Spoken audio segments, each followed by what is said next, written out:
Cheers, I do buckaroos. How the heck are you? Of course, if you can hear the music, I don't know your right. Why would I?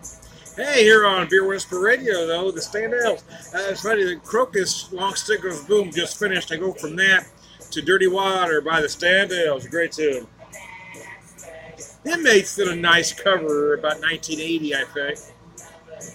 I remember critics at the time thought that band was going to be huge, man. The first album was big, and then they kind of faded off into nothing, man. But I remember almost every DJ and rock magazine pundit at the time talking about the Inmates going to be the next big thing, and clearly they weren't. Anyways, hope my wife just walked by. Don't pay attention. Don't look, Martha. Don't look, Yellow. It was too late. She'd have been mooned. Anyway, adjust the angle. There we go. There. Get her out of the shot, Dan. Just like to be on camera. Anyway, they describe this as a West Coast style IPA. I don't know who was first. I know this was one of the early ones. I know for a long time it was all about the West Coast up until, the hazy became the thing, and now that's the new flavor of the month. I gotta admit, for me, I prefer the West Coast, and it's mostly because I feel like as far as legitimacy goes, as far as an IPA, I feel that the West Coast is a legitimate IPA. 7%, 60 IBUs. I don't necessarily think that the hazy isn't a legitimate style. I don't think it's a legitimate IPA style. They just don't feel like an IPA to me. But 7%, I mean, that's an IBU. Those are 77%, 60 IBUs. Those are IPA stats. 6.5, 37 IBUs isn't IPA stats. It just isn't, man. Anyway, I digress. Oh, wow. Brilliant aromas. I see why these were popular for a long time, and they still are with many, but it's clear that the hazy is the current trend. That's why everybody's doing one. But I even find this style aromatically superior, to be honest. The aromas are brighter, in my opinion, than a hazy. And they're also more dimensional than a hazy. Bright citrus, I feel some tangerine zest, some grapefruit zest. Oh, I got some Whitford St. Holmes playing. I don't know if you can hear it or not. Heck, I'm going to crank it. It's early. I'm going to turn it up a notch, by golly. Whitford St. Holmes, man. It's a great tune. That was a brilliant album. I just wish they would have done more. Sharpshooter. Again, bright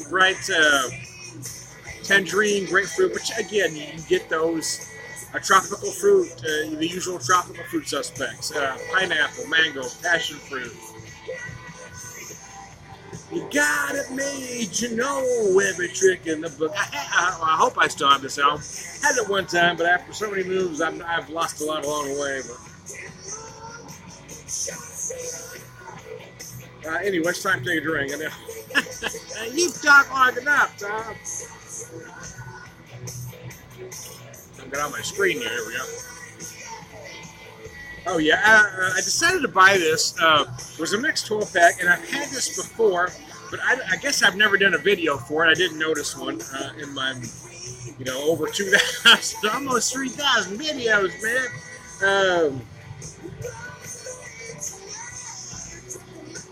But I hadn't had it for a long time. I found it in a mixed pack for about $17. Like, you know what? It's time to revisit it, and it's good. It's very good.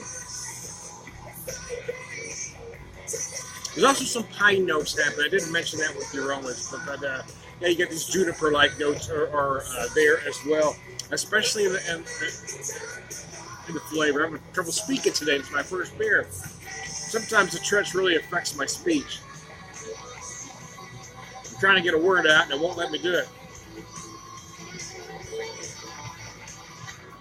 There's one of the reasons I had to kind of give up retail. It just became tough to do it on a daily basis.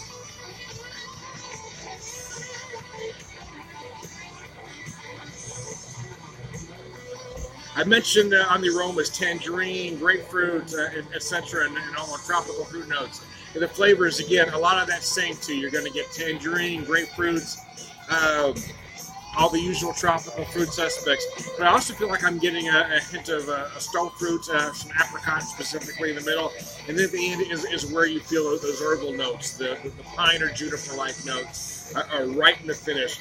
And it's just, you get there's almost like a honey-like sweetness in the middle as well.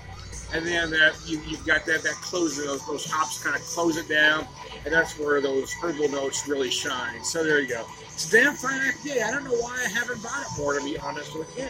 Other than it could be price. It had been running about $11 or $12 in my neck of the woods. But when I found this mixed pack, had 3 or 4 different flavors for about $17, I decided I'd give it a shot because, like I said, of the 4 flavors in the pack, this is the only one that I'd had before, and it had been so long since I had it.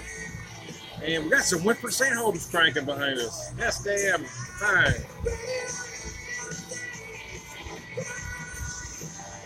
You got it made, you know every trick in the book. Looking heat like some cat on a hot tin roof. Alright, okay, tonight. Anyway, aside digress. I'm reliving my youth here a little bit. My hair's getting long. I'm not quite sure what to do with it. I haven't styled long hair in a while. I know we're not quite to long hair, but it's a lot longer than I've had it in quite some time, and kind of been struggling with the balance. Hey man, I guess that's the problem to have. I'm happy to still have hair, to be honest with you. My younger brother, who's 5 years younger than I am, has lost most of his hair. But he's remained skinny, so I guess that's the trade-off. Anyway.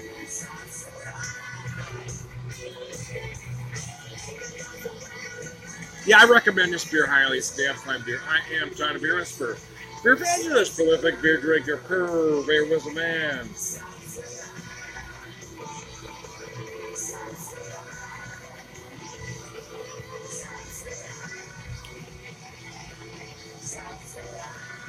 All right, good guy. Cheers.